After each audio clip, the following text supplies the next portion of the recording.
Welcome back to this afternoon session and to the Science Café event. This is different from this morning presentations. This is a more informal format. It will be like an interview. We have Alessandro Carrieri with us. Alessandro is a senior research fellow at the University of Trieste in the north of Italy. He was a visiting professor at in Holocaust Studies at the Australian Centre for Jewish Civilization at Monash University in Melbourne, in Australia. And he's an honorary research associate at the Australasian Centre for Italian Studies. Welcome, Alessandro. Benvenuto. Thank you. Even if I think this is not your first time in Alicante, right? No, it's not my first time. I went, I think, 2 years ago during the week. Yeah, 2 years ago. Okay. Yeah. I had the pleasure to meet Alessandro in person a few months ago during a meeting in Trieste, always during the T4 Europe project. So we never got the chance to talk about digital heritage, augmented reality. I think today we fix that. Yeah. I'm very look forward to do it. Okay. So the first question I want to ask you, Alessandro, is could you tell us about your role in and how you become involved in the Remembering the City project? Yeah. So I need to start a little bit far from my personal story. So I was in Australia for a long time. And then I decided to move back to Trieste in September 2019.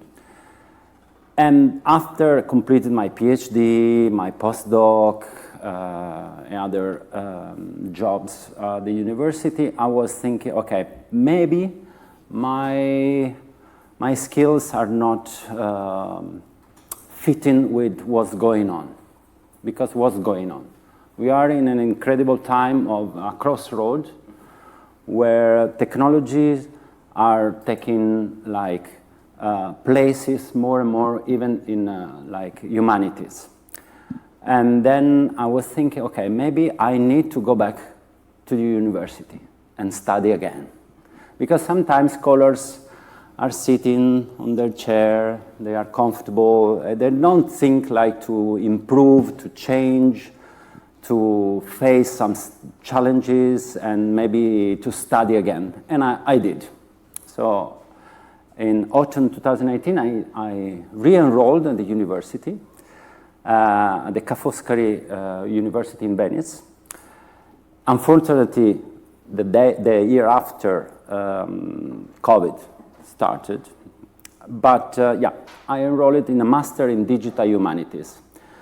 So what is digital humanities? You know what is digital humanities. The definition is very different, complex, but we can say is like a multidisciplinary field that combine humanities knowledge with the new technologies. We can say in this way. So during this master, I had I crossed by this amazing professor, you can see Fabio Pittarello. He's an IT professor, and he specializes in augmented reality user experience. And I decided I have this idea to apply augmented realities to the stumbling stones in Venice. So this was my master thesis. And the title of my master's thesis was Remembering the City, Augmented Reality and Stumbling Stones. And I was awarded with the prize from the university, from my thesis. And this was the base of a project that was founded by some local institution and regional institution in Italy. And we started this project, so the team members of the project you can see from the slides. are the scientific responsible is Professor Pittarello. Then there are the IT developer is Tommaso Pellegrini, and other two persons, me and Alessandro Volo. So I am not an IT developer. So I am more a digital humanist. Digital humanist is not someone that only doing some historical research or sociological research. He's also someone that is actually doing something. And at the end, we say, at a certain point of this project, we develop an app. So I didn't develop an app. I collaborated with this development, but I designed the features of the augmented reality experience. So, thank you, Alessandro. You mentioned the stumbling stones, which is an iconic. It has become an iconic feature in Venice, and not only Venice urban landscape. So please, for those who are not familiar, tell us a little bit about the stumbling stones. So yeah, so the stumbling stones was is actually an idea of this German artist, Gunther Demmening, is a German one. He first conceived this project to commemorate the genocide of the Rom and Sinti in Germany. So, and he created, we can say, a plaque to put on the street with some inscriptions of some informations. Okay, and pardon? Stolpenstein in German. In English is stumbling stones. In Italian is pietre d'inciampo. In Spanish? In Spanish would be piedras o placas donde tropezarse o de tropiezo. Okay, well. And so he conceived this idea. Then he started to focus on the Holocaust. So when we talk about Holocaust, I would like to just point the fact that we are not talking just about the Jews that was deported. Of course, Jews was the most of people that was deported, but we talk about also like Roman Sinti, homosexual, Jehovah Witnesses, communist, socialist, political opponents, etc. And so what is the problem with the stumbling stones is the information that you have on the plaque is very basic. Usually is put in front of the last known place where the person lived. And you have like, here lives, and you have the name of the person, the date of birth, the date of the arrest, the place of deportation, and the fate. Killed, murder, survived. Because we have stumbling stone also for the people that survived. So, usually this kind of plaque is overlooked in a city. We don't pay attention, actually. We miss it. And for this, in many cities, there are some projects that create like a map. You have a tour, and you can explore where the stumbling stones are. But the problem is when you see stumbling stones, it's touching, you can read something, but you don't have like a picture of the person. You don't know what is the story behind the stumbling stone. So the idea was, okay, let's use in the augmented reality technology, and let's put some digital content, such as a picture of the person, such as audio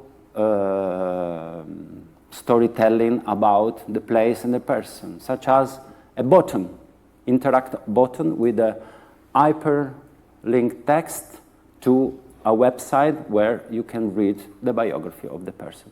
And actually, we did this.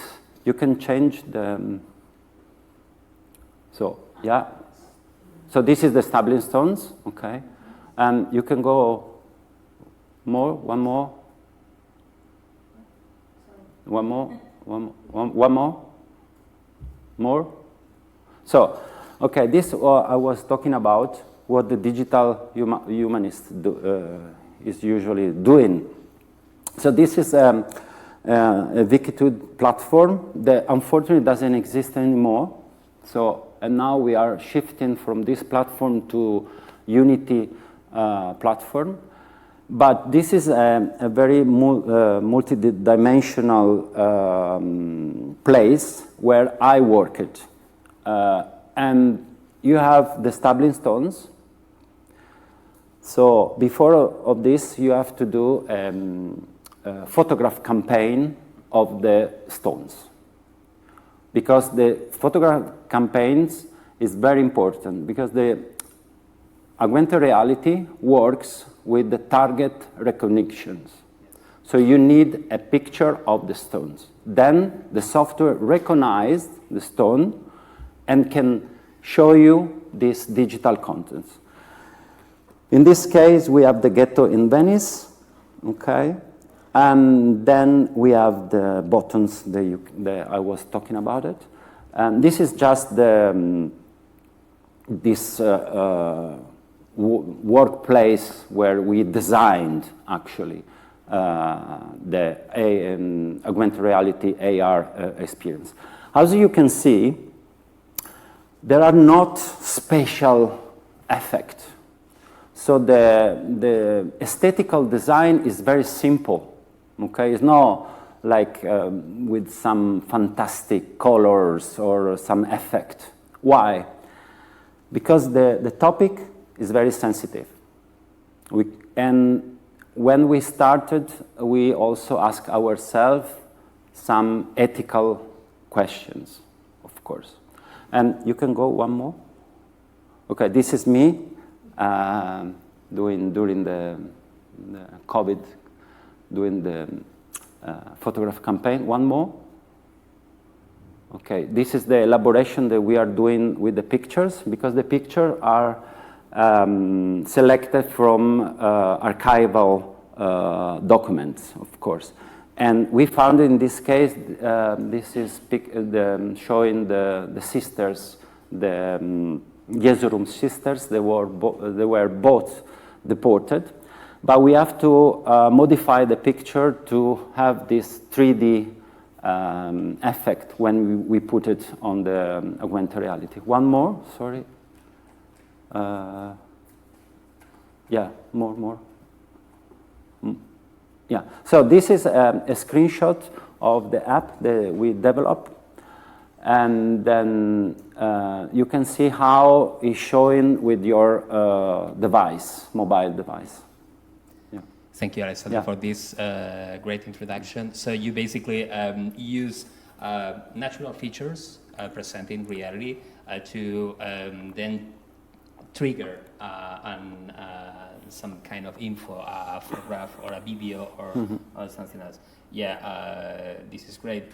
And it's not a Venice thing, stumbling stones, because at first I knew about stumbling stones, but a few days ago, talking with an Italian colleague, Nicola, who is staying with us at Alicante, he explained me that this is also in his hometown in Brescia, but also in other towns in Italy, right? It's not just a Venice thing. Yeah, absolutely. It's the most decentralized Holocaust monument in Europe, we can say, in the world. Okay, there are more than 70,000 stumbling stones around the world. There are also some in Buenos Aires. And this is really interesting because there were not deportation from Buenos Aires to Auschwitz, for example. But in Buenos Aires, there are a couple in front of a German school that is to celebrate the Kindertransport. So the kids, they were saved from Germany and left the family and were traveling to Buenos Aires, and they found another family there. So yeah, it's a very interesting decentralized monument. In Venice, we choose, in Venice there are more than 100, so we didn't implement it with augmented reality 100 because it was almost impossible. Because when we find, we decide, okay, let's implement it one stumbling stones, for example, Corinaldi, Gustavo Corinaldi, or Bartolomeo Meloni. It was a train station chief in Venice from Sardinia, and he was no Jew. He was part of the Italian resistance movement. So what he did, he tried to boycott the transport from Venice train station. Then the Nazi find him, and they kill him. So we decided to implement his stumbling stones. First problem, are there information, documents, picture about him? Yes. Good, so we can implement it. Other stumbling stones, we don't know. We have a few information about the person, so it's very difficult then to give to the audience, the user, more content. And so in this, we use this methodology to find which one implemented and which one not. For example, project was a project of the university, of the Ca' Foscari University in Venice with other institutions, and there is one stumbling stone in front of the main university building, the rectoral, because was one of the first women professor at the university. She was deported. So we decide, okay, we have information because there is an archive at the university. So and we did we implemented the stumbling stones of Olga Blumenthal. Okay, I love the idea. Brilliant. Yeah. I love how it's like a layer sort of system. You have in first place the facade, the physical place, and then the plaque is tumblestone. And additionally, and if you want to eventually download the app, you have this augmented reality experience. So it's great. Why did you choose AR as the primary medium for this content for this project? Was there any other technology on the table, or from the very first time, from the beginning of the project, you had the idea of using AR? So this is back during my study period in this master. I had I followed different courses, but this specific course about augmented reality really catch me immediately, because I found the potential of the AR applied to some cultural heritage monuments, artifacts. So the difference is this one. In augmented reality, compared to the virtual reality, augmented reality, the user is at the center of your experience, your design. Always should be the center, the user experience, the center of your project, design, and think about it, something of your project. In the augmented reality, the user can see the reality, in this case, the stumbling stones, plus some virtual elements. But the user is always in control of the experience. So there is not an impact of his behave, okay? There is an impact, there is an emotional impact, an empathy that the user can start with the experience, but is always in control. So in any moment, he can take out the device and the experience stop. Virtual reality is very immersive, more than augmented reality. Is in some tests of the user experience with the virtual reality, some people feel sick of using virtual reality. Yeah, that's right. Okay. So augmented reality, in my opinion, but not only in my opinion, of course, is based also on some research, is more fit for an educational purpose. Okay. But there is one point that I would like to stress out, is that fact that we have to be careful in the sense augmented reality should not overshadow the history part. So first is the story, first is the history, the research, and what you want to tell. Augmented reality is a tool, okay, that can enhance the storytelling that you want to show, but never put the technology before the content. Yes, I agree. It's like a medium or just a tool to convey information.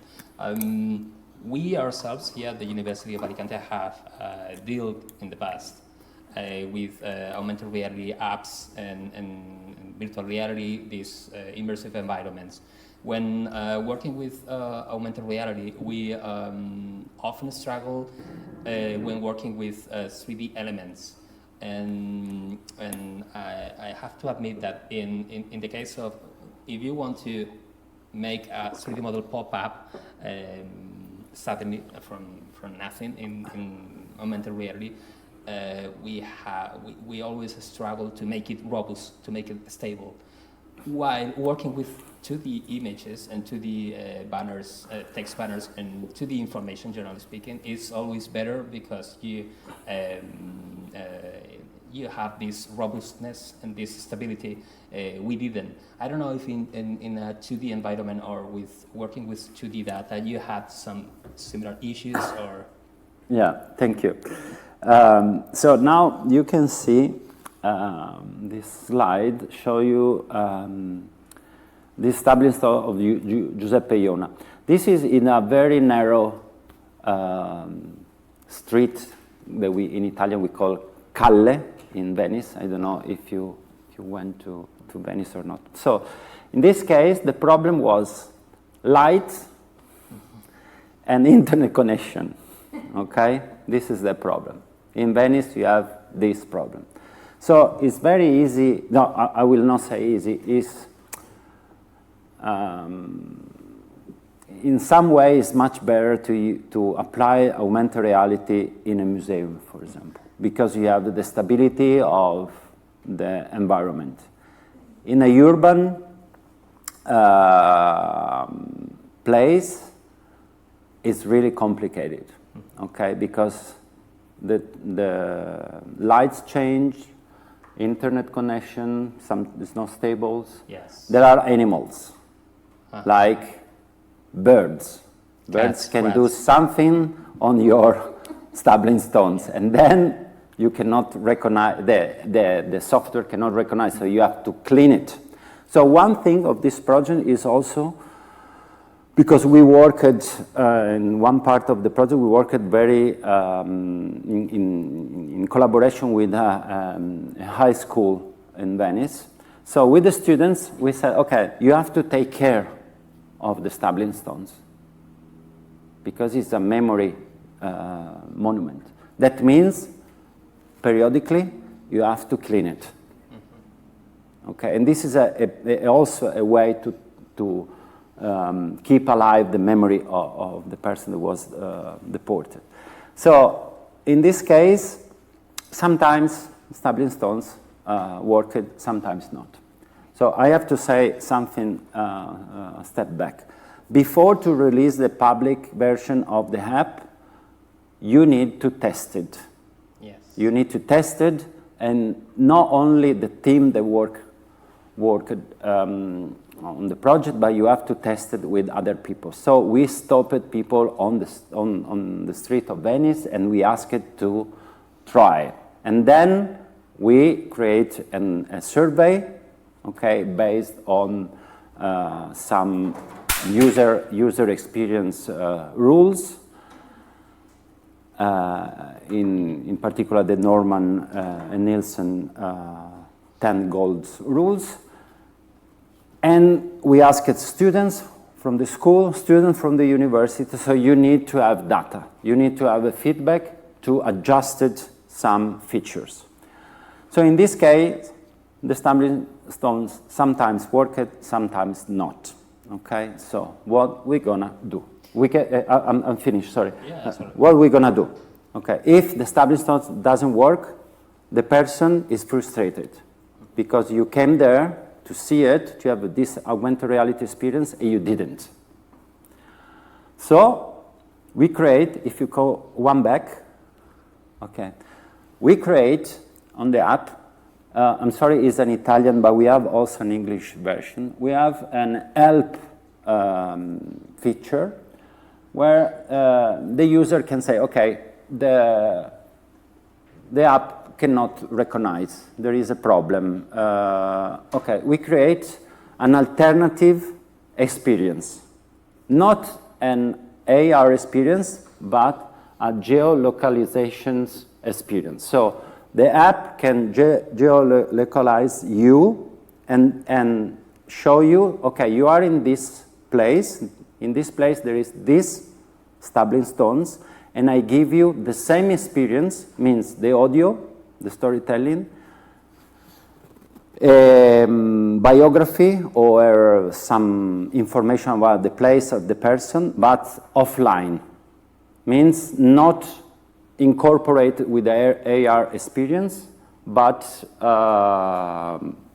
like offline experience. This is also important in the sense the definition of user experience. If you have someone that is deaf, so cannot hear the audio, at least can read it. Mm-hmm.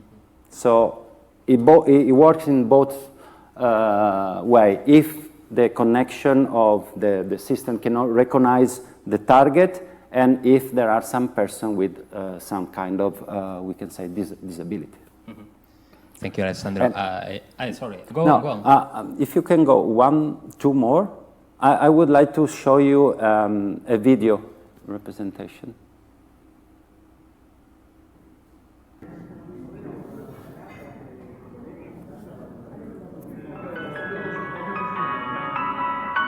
Dopo l'8 settembre 1943 aderisce al Partito d'Azione ed inizia la sua attività di resistenza e sabotaggio, manomettendo i treni usati dai soldati tedeschi. So now we click it on the button. Sua attività di resistenza e sabotaggio, manomettendo i treni usati dai soldati tedeschi. Ok, thank you. Il 4 ottobre 1943 viene catturato. So there is an audio description. Okay, there is the content is different of the biography of the person, of course, but it's something that can give a personal connection of the user with the experience, because the goal is to have like a personal connection with the story. In this case, this is the train chief that I was talking about before. And the audio is just, we can say, 1 minute. So there is a music introduction, there is a professional actor reading a text, and then at the same time, if you touch the, if you touch the button that you can see, the blue one, or if you touch the stumbling stones, there is a hyperlink to a website, and you can read the biography of the person.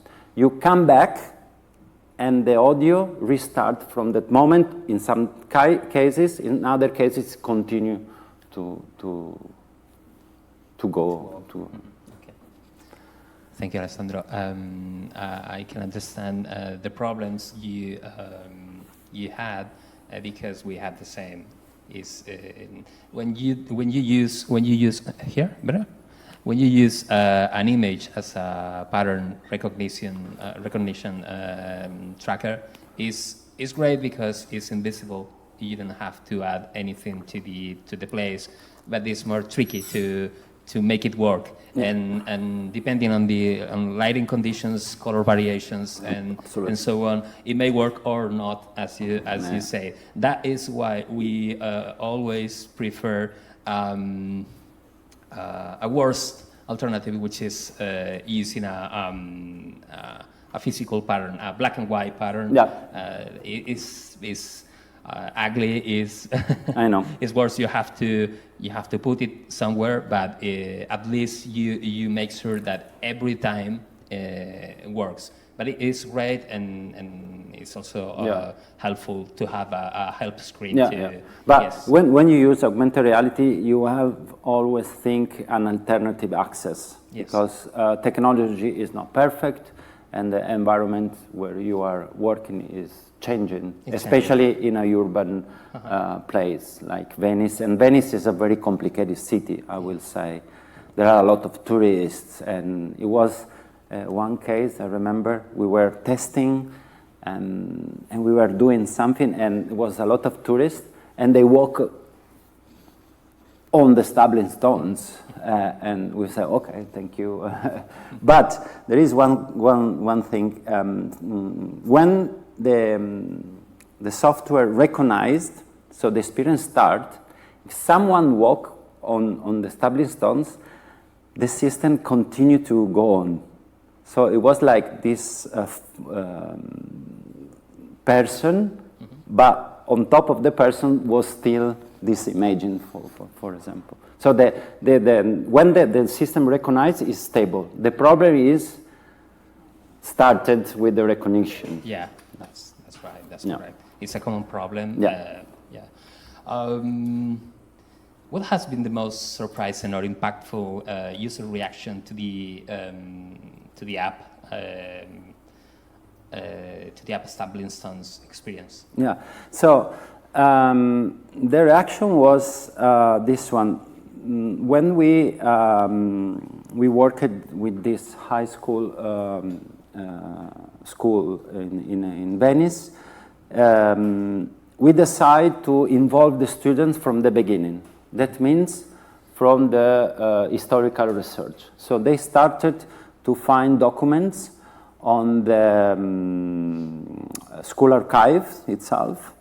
And so we worked together, and they were involved from the beginning, from the historical research, so making contents, to the last part of testing the app. And we use something that in the university is very common, the peer review process. So we create groups, they create contents, and then they send us, and we have a peer review. We send back, doesn't work, you have to change. And they didn't take very well, as we usually do. And then it was the test and was a survey. In the survey, some students point out that they didn't know about the stories. They didn't know about the augmented reality. They knew about a little bit about stumbling stones, but not the entire story behind. And they were feeling sometimes be there with the person, okay? Because we use some documents like some memories, some diaries, so where like the storytelling was directly from the person who was deported. They have like very strong emotional and empathy in this. Not all the students, but some of them. This is one thing. The other one was another project, another part of this Remembering the project that was called The Stories of the Empty Desk. It was a different project, was not on the stumbling stones, but we reconstruct a classroom from the 30s, 40s, during the fascist period in Italy. So we find some desks, some whiteboards from the period, and we reconstruct this classroom, and also we reconstruct all what happened in that period, especially after the promulgation of the racial law in 1938. So the expulsion of students, arrested of some teachers that were part of the resistance, And we found some documents, and we worked with the students. In this case, they were like really involved because it was something about their school. So it was the story of their school. They found some student and teacher in their school that fight back the dictatorship, the Mussolini dictatorship. And then, yeah, why we call it empty desk? We call it empty desk from a book called Il Banco Vuoto, Empty Desk. There was written about this student, Finzi, Alma Finzi, that she was expelled from the school. She was expelled from the school one day. She was sitting on her desk with her friends, and a person came in the classroom and said, okay, you have to leave because now you are a Jew.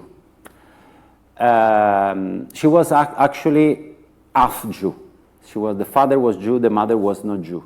But from the Jewish religion, she was not Jew. From the fascist laws, she was Jew. So this is something that I would like to point. Sometimes, always this discrimination is not based on culture, but is based on some biological things. So this was the discrimination, okay? And when she left the classroom, no one said nothing except her friend. She was sitting with her. She accompanied her outside. When she came back, she said, no one will sit in this chair for all the rest of the year. So the empty desk. And we have, I have a demonstration also. If you can go more. Yeah, more, yeah. So this is a video. Yeah. Okay, and we recreate this classroom inside of a building of the school, of course. This is Venice, okay, you recognize it. And we found some documents in the archive, and also picture of this student, Alba Finzi, and another teacher that was part of the resistance. And we recreate in a human silhouette, okay? And we put it as a target for the augmented reality recognition. This is the school that we recreated. And the students read it, the text. So this was the classroom. This was the student that... One morning, during the fall of 1938, while I was entering the classroom, I found Ada sitting next to me, ready to greet me with a smile. I smiled back, and I took place next to her. You can go. While we were preparing for the art period, someone with the knocked at the video door. a little bit. On the threshold appeared the chant. No, next slide. The woman said, can you... Alba Finzi is requesting A little immediately bit. in the principal office. Like, no. Our classmates do. Can I go? Forever. No. Yeah, it's okay. This is an example of a report card from the time period that belonged to Angelo Coatto. Look up his biographical and framing data.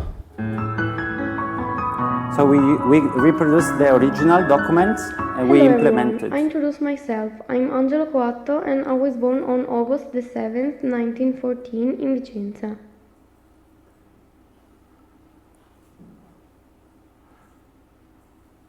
And this is...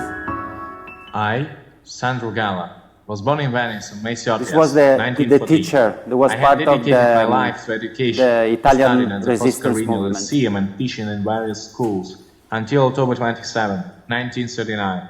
As a strong anti-fascist and a communist, I firmly believed in the principles of equality, freedom, and justice for all. And this is the whiteboard.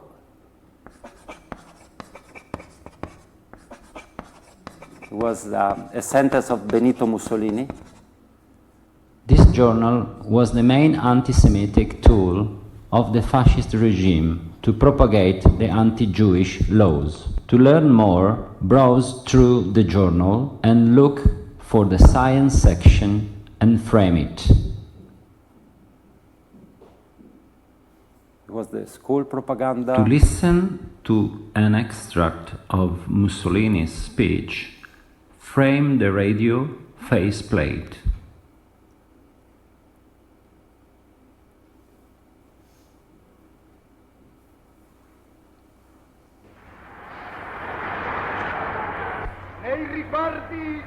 So of course this radio doesn't work.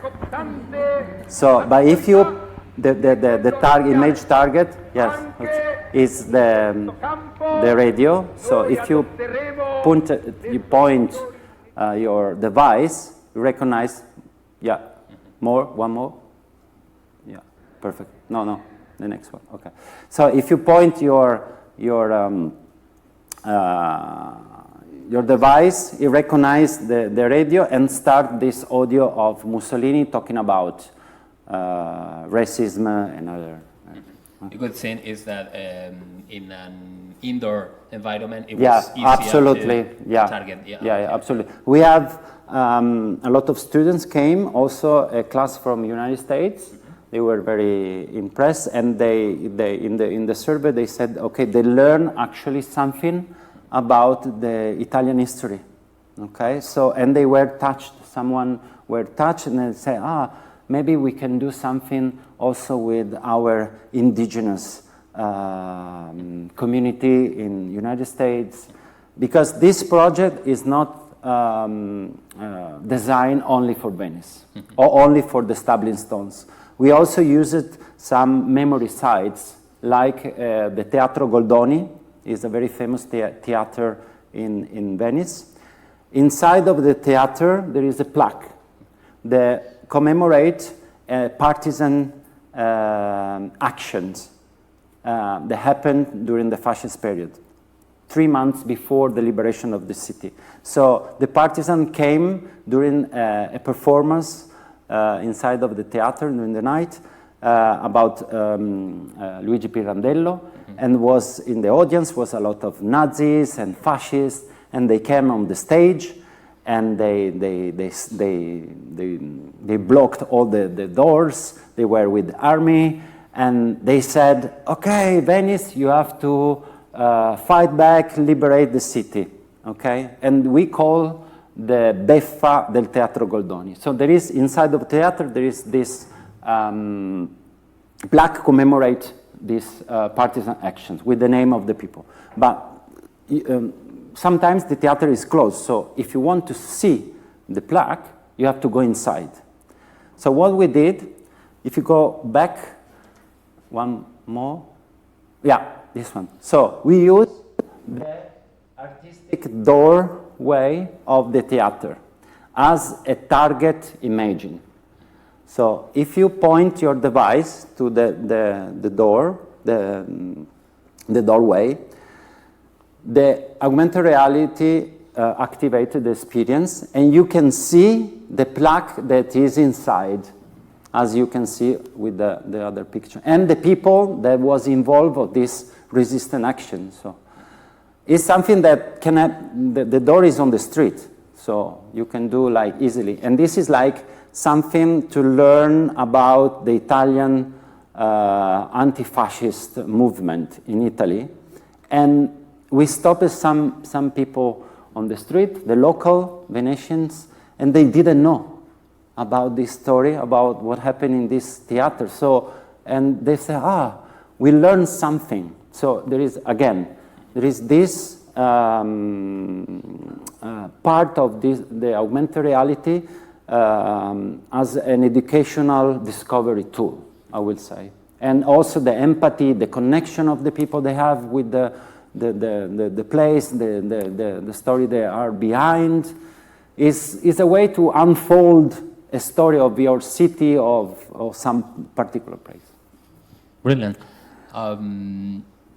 In the MC desk, how did you manage to blend physical artifacts with digital narratives, using always Wikitude?